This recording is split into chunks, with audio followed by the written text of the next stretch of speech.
Students, स्वागत है आपका हमारे चैनल स्टैंडर्ड कोचिंग सेंटर में। आज के इस वीडियो में हम लोग बोर्ड एग्जाम के लिए मोस्ट इंपॉर्टेंट लॉन्ग क्वेश्चंस को देखेंगे। हमारा फर्स्ट क्वेश्चन है, while boarding an aeroplane a passenger got hurt, the pilot showing promptness and concern made arrangements to hospitalize the injured, and so the plane started late by 30 minutes to reach the destination 1500 km away. In time, the pilot increases the speed 100 kilometers. Find the original speed. तो इस question में कहा गया है कि एक passenger plane में सवार होते वक्त हर्ट हो गया, जिसके लिए पायलट ने तुरंत कंसर्न दिखाई और हॉस्पिटलाइजेशन के अरेंजमेंट्स किए, जिसकी वजह से प्लेन जो है वो 30 मिनट्स लेट हो गया। तो पायलट ने प्लेन को टाइम पे, इसके ओरिजिनल टाइम पे पहुंचाने के लिए क्या किया, इसकी ओरिजिनल स्पीड से 100 किलोमीटर पर आवर तेज उड़ाया। तो सबसे पहले जो हमें गिवन है वो लिख लेते हैं। हमें कितना डिस्टेंस जाना है, 1500 kilometre. Let the original speed of aeroplane is s kilometre per our. ठीक है, तो अब हमें डिस्टेंस गिवन है, स्पीड गिवन है, तो हम इससे टाइम निकाल सकते हैं। कैसे? स्पीड के फॉर्मूले से। स्पीड का फॉर्मूला क्या होता है? Speed is equals to distance upon time. तो यहाँ से ये टाइम जो है ये डिवाइड में उधर जाएगा तो मल्टीप्लाई में हो जाएगा। अब ये स्पीड मल्टीप्लाई में उधर जाएगा तो डिवाइड में। तो यहां से हमारे टाइम की वैल्यू आ गई।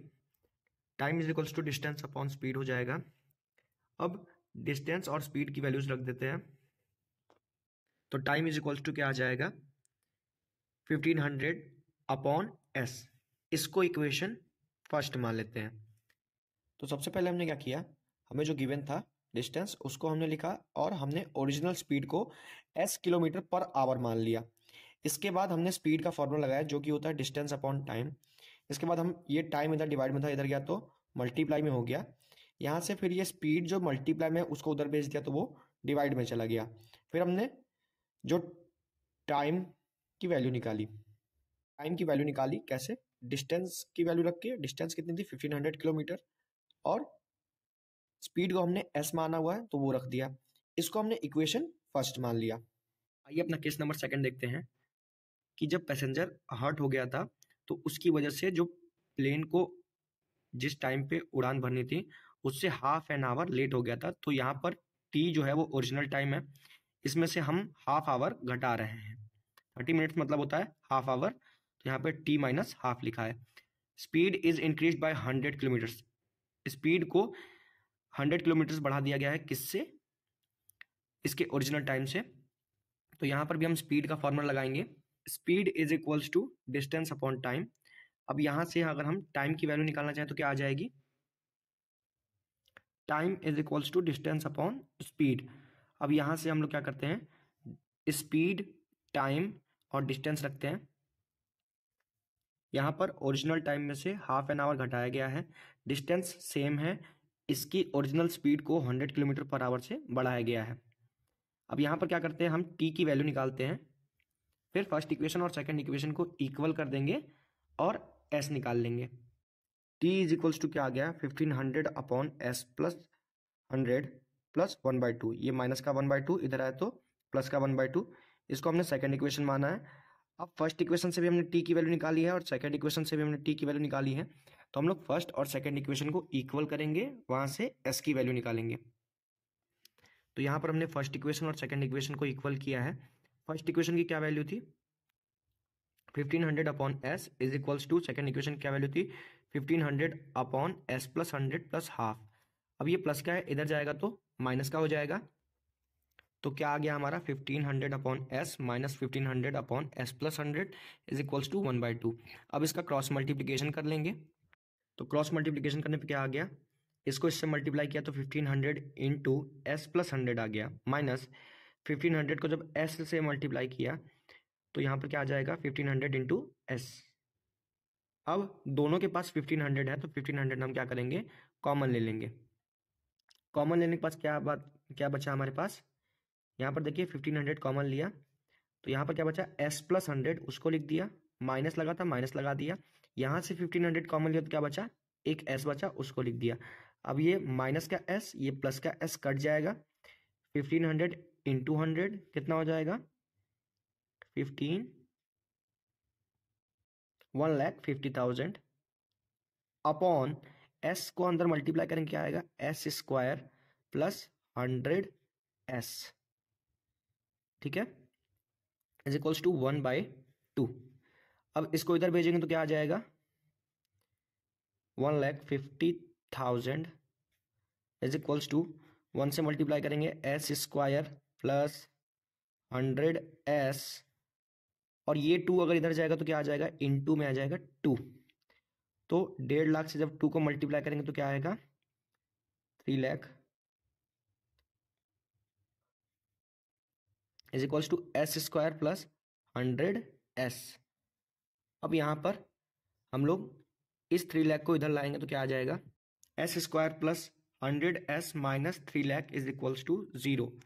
अब इसका बस फैक्टर निकाल लेंगे, ये एक क्वाड्रेटिक इक्वेशन बन गई, इसका फैक्टर निकालेंगे तो हम लोग इसमें श्रीधराचार्य मेथड लगा देंगे। तो श्रीधराचार्य मेथड के लिए हमें ए बी सी की वैल्यू चाहिए होगी, तो ए की वैल्यू क्या हो जाएगी 1, बी की वैल्यू क्या हो जाएगी 100 और सी की वैल्यू क्या हो जाएगी माइनस का 3 लाख, ठीक है। श्रीधराचार्य फॉर्मूला क्या होता है minus b plus minus root में b square minus 4ac upon 2a। अब सारी वैल्यूज को प्लॉट करते हैं तो क्या आ गया b की वैल्यू थी 100, फॉर्मूले में था माइनस बी, तो यहाँ पे -100 प्लस माइनस बी स्क्वायर बोला था तो 100 का स्क्वायर होता है 10,000, इसके बाद माइनस फॉर्मूले में भी था और c की वैल्यू भी माइनस में थी तो माइनस माइनस प्लस हो गया इंटू 4, a की वैल्यू थी 1 इंटू सी की वैल्यू थी 3 लाख वो रख दी। अब इसको मल्टीप्लाई कर लेंगे, मल्टीप्लाई करने पे क्या आएगा 10,000 प्लस मल्टीप्लाई करके 12 लाख आ जाएगा, ठीक है, अपॉन में 2। अब यहाँ पर -100 प्लस माइनस रूट में यह आ जाएगा 12,10,000 अपॉन 2। अब देखिए 12,10,000 जो है वो 1100 का स्क्वायर होता है, तो हम लोग यहाँ पे डायरेक्ट लिखेंगे 1100 प्लस माइनस 1100, ठीक है, अपॉन 2। तो अब इन दो वैल्यूज को एक बार जोड़ेंगे एक बार घटा देंगे, तो यहाँ पर क्या करेंगे एक बार जोड़ेंगे, तो जोड़ते हैं माइनस का 100 प्लस 1100 अपॉन 2, तो यहाँ पर क्या आ जाएगा 1100 में से 100 जाएगा तो 1000 अपॉन 2 इज इक्वल्स टू 500। अब माइनस करेंगे, माइनस करने पे क्या आ जाएगा माइनस का 600, तो हमारा फर्स्ट आंसर हो गया माइनस का 600, दूसरा आंसर हो गया 500। तो जो स्पीड होती है वो कभी निगेटिव नहीं होती, तो हम लोग 500 लेंगे, ओके। हमारा नेक्स्ट क्वेश्चन है a motor boat can travel 30 kilometre up streams and 28 kilometre down streams in 7 hours. It can travel 21 kilometer upstreams and return in 5 hours. Find the speed of the boat in still water and speed of the stream. देखिए stream का मतलब होता है लहर, तो question में कहा गया है कि एक मोटर बोट है जो कि 30 किलोमीटर अपस्ट्रीम ट्रेवल कर सकती है, यानी कि लहरों के विरुद्ध, यानी मान लीजिए अगर लहर हमारी इस दिशा में जा रही है तो नाव हमारी इसके अपोजिट डायरेक्शन में ट्रेवल कर रही है। तो जो बोट है वो 30 किलोमीटर अपस्ट्रीम ट्रेवल करती है और 28 किलोमीटर डाउनस्ट्रीम, डाउनस्ट्रीम मतलब लहरों के साथ, ये दोनों डिस्टेंस इसको ट्रेवल करने में कितना टाइम लगता है 7 hours. It can travel 21 kilometre upstreams and return in 5 hours, यानी कि वो 21 किलोमीटर अपस्ट्रीम्स यानी लहरों के विरुद्ध और 21 किलोमीटर रिटर्न में आती है कितनी देर में 5 किलोमीटर्स में। तो हमको find the speed of the boat in still water, हमें नॉर्मल वाटर में जब लहरें ना हो तब बोट की स्पीड बतानी है और लहरों की स्पीड बतानी है, ठीक है। तो सबसे पहले हम लोग क्या करेंगे लेट करेंगे कि the speed of the boat in still water is x kilometre and speed of stream is y kilometre, यानी कि जो बोट की स्पीड है नॉर्मल वाटर में जब लहरें नहीं आ रही हैं वो x किलोमीटर है, यानी बोट की इंटरनल स्पीड कितनी है x किलोमीटर, और जो लहरों की स्पीड है वो y किलोमीटर है। तो इससे हमारा क्या केस बनता है, सबसे पहला केस देखते हैं। तो अब हमारा केस फर्स्ट कहता है कि हमारी जो मोटर बोट है वो 30 किलोमीटर अप स्ट्रीम ट्रेवल करती है और 28 किलोमीटर डाउन स्ट्रीम ट्रेवल करती है कितनी देर में, 7 आवर्स में। तो अगर हम कहना चाहें तो हम लोग कह सकते हैं therefore speed of the boat while up streams is x minus y kilometre per hour and speed of the boat while down streams is x plus y kilometre per hour. कहने का मतलब है कि हम जानते हैं अगर हमारी नाव जो है वो अगर लहरों के अपोजिट डायरेक्शन में चले, मान लीजिए लहरें इस डायरेक्शन में चल रही हैं और नाव हमारी इस डायरेक्शन में चल रही है, तो दोनों अपोजिट डायरेक्शन की वजह से हमारी स्पीड कम होगी। तो बोट की जो स्पीड है वो x किलोमीटर हमने मानी है और जो लहरों की स्पीड है वो y किलोमीटर मानी है।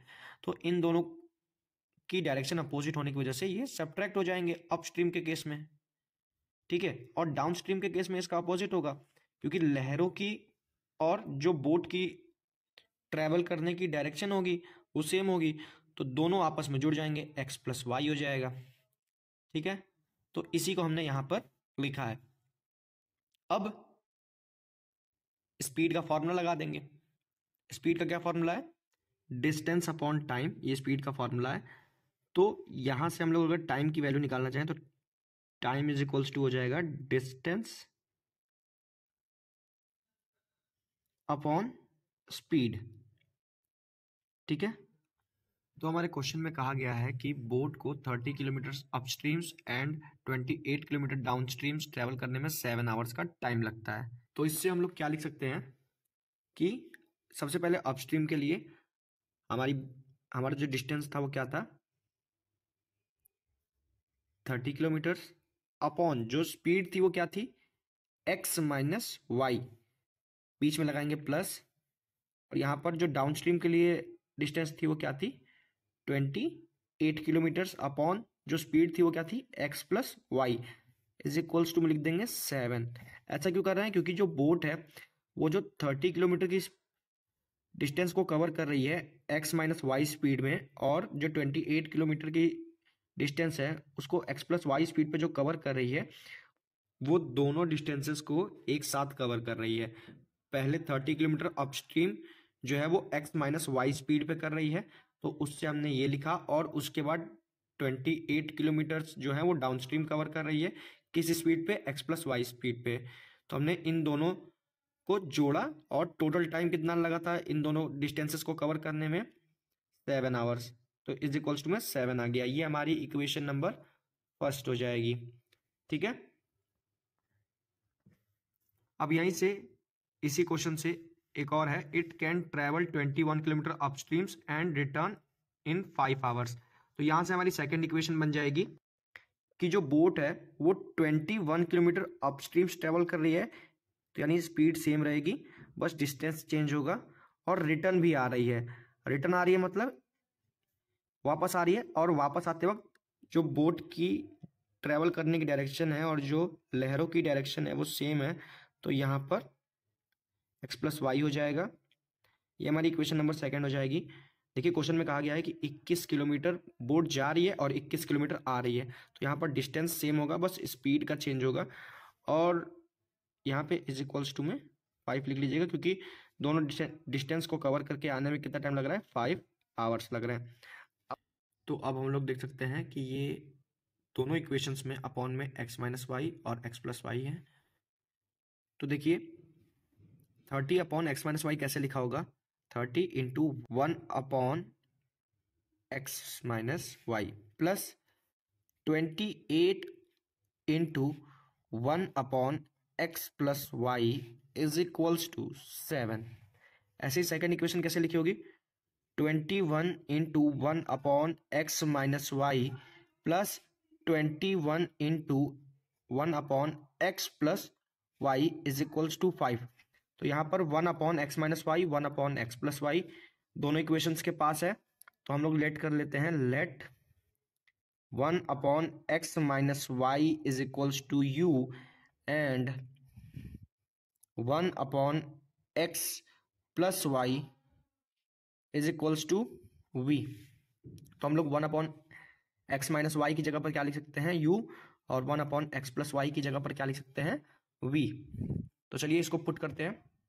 तो हमारी नई इक्वेशन क्या बन जाएगी, 30u plus 28v is equals to 7 and 21u plus 21v is equals to 5। इसको हम नाम देंगे थर्ड इक्वेशन और इसको हम नाम देंगे फोर्थ इक्वेशन। तो अब अगर हम कह सकते हैं कि अगर हम इन इक्वेशंस में किसी एक वेरिएबल के कोफिशिएंट्स को इक्वल कर दें और सब्ट्रैक्ट करें तो हमारे दूसरे वेरिएबल की वैल्यू आ जाएगी, जिससे हम एक्स और वाई की वैल्यू निकाल पाएंगे। तो हम लोग क्या करते हैं, v के कोफिशिएंट्स को इक्वल करते हैं। तो इक्वेशन थर्ड में हम लोग क्या करेंगे, 21 से मल्टीप्लाई कर देंगे एंड इक्वेशन 4 में हम लोग क्या करेंगे, 28 से मल्टीप्लाई कर देंगे। तो क्या आएगा, 630u plus 588v is equals to 147 and 588u plus 588v is equals to 140। इसको हम नाम दे देते हैं इक्वेशन 5 और इसको हम नाम देते हैं इक्वेशन 6। अब अगर हम कहें कि इक्वेशन 5 में से अगर हम इक्वेशन 6 को घटा दें तो हमारा क्या आएगा, देखिए ये दोनों टर्म सेम है तो ये दोनों आपस में सब्ट्रैक्ट हो जाएंगे। तो अगर 630 में से 588 जाएगा तो क्या आएगा, 42u इज इक्वल्स टू 7 आ जाएगा। तो u इज इक्वल्स टू क्या आ जाएगा, 7/42। ये कटेगा, कितना आ जाएगा, 1/6। u की क्या वैल्यू थी जो हमने लेट की थी, u बराबर 1/x माइनस वाई। तो u की वैल्यू है 47, तो हम लोग लिख सकते हैं 1/x minus y is equals to 1/6। ठीक है, यहां से हमारा क्या आ जाएगा, अगर इसका रेसिप्रोकल लेंगे तो x minus y is equals to 6। ठीक है, इसको मान लेते हैं इक्वेशन नंबर 7। अब इस u की वैल्यू को उठा करके अगर हम अपनी इक्वेशन नंबर थर्ड या फोर्थ में से किसी एक में रख ले तो हमें v की वैल्यू मिल जाएगी। चलिए हम इक्वेशन नंबर 4 में u की वैल्यू को पुट करते हैं और v की वैल्यू निकालते हैं। तो यहाँ पर हम इक्वेशन नंबर 4 में u बराबर 1/6 पुट कर रहे हैं। तो यहाँ पर क्या आ जाएगा, 21/6 plus 21v is equals to 5। ये प्लस का है, इधर जाएगा तो माइनस का हो जाएगा। तो क्या हो जाएगा, 21v बराबर 5 माइनस 21/6। इसका एलसीएम लेंगे तो क्या हो जाएगा, 21v बराबर ये हो जाएगा 30 माइनस 21/6। तो यहाँ पर क्या हो जाएगा, 21v बराबर ये हो जाएगा 9/6। ये कटेगा तो क्या होगा, 3/2। अब ये 21 इधर मल्टीप्लाई में इधर आए तो डिवाइड में, तो v बराबर क्या आ जाएगा, 3/21 इंटू 2 इज इक्वल्स टू 3/42। अब 42 को अगर हम 3 से काटे तो क्या आ जाएगा, 1/14। तो यहाँ पर v की वैल्यू क्या आ गई, 1/14। अब इस v की वैल्यू को उठा करके हम किस में पुट कर दें, जो हमने इसकी वैल्यू लेट की है कि v is equals to 1/x plus y. तो यहाँ पर v की वैल्यू क्या आ जाएगी, 1/14। तो अगर x प्लस वाई की वैल्यू 1/14 है तो इसका रेसिप्रोकल लेंगे तो क्या हो जाएगा, x plus y is equals to 14। इसको हम मानेंगे इक्वेशन नंबर 8। अब इक्वेशन नंबर 7 क्या आई थी हमारी, x minus y is equals to 6। ये हमारी इक्वेशन नंबर 7 आई थी। तो अगर हम इक्वेशन नंबर 7 और इक्वेशन नंबर 8 को जोड़ दें तो क्या होगा, वाई वाई टर्म कट जाएगा, x की वैल्यू आ जाएगी 2x is equals to 20, x is equals to 10। x is equals to 10 आ गया। इसको उठा के अगर हम इक्वेशन नंबर 8 में पुट कर दें तो क्या आ जाएगा, x plus y is equals to 14, x is equals to 10 put करेंगे तो 10 plus y is equals to 14। 10 इधर प्लस का इधर गया तो माइनस का हो जाएगा। तो ये जगह y is equals to 14 minus 10 is equals to 4। तो y इज इक्वल्स टू क्या आ गया 4। तो यहाँ पर ये हमारा क्वेश्चन सॉल्व होता है। ठीक है, इसके आगे क्वेश्चंस हम नेक्स्ट वीडियो में देखेंगे। Thank you for watching this video.